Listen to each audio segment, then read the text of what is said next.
C'est un système d'information pour les voyageurs qui comprend un ordinateur de bord avec un positionnement par GPS et des écrans, 2 écrans TFT qui donnent l'information de position du véhicule par rapport à l'arrêt, le graphique de ligne et quand on arrive à l'arrêt, le nom de l'arrêt.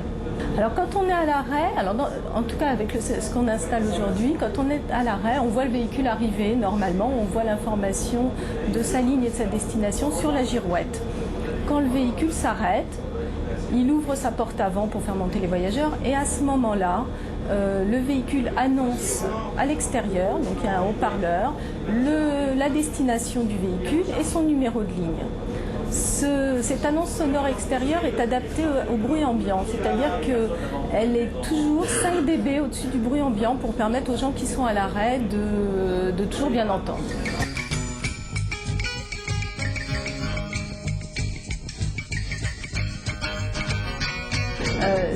Ce dispositif est conforme à la loi dite loi handicap et pas plus particulièrement son arrêté qui concerne le transport public où on se doit de rendre l'information pour le public visible et audible. C'est une première pour une ville de cette importance.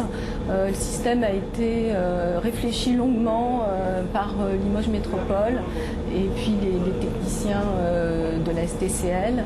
Et c'est vrai qu'ils ont parlé depuis plusieurs années et que Limoges, de ce fait, est une des premières villes de cette taille à être équipée.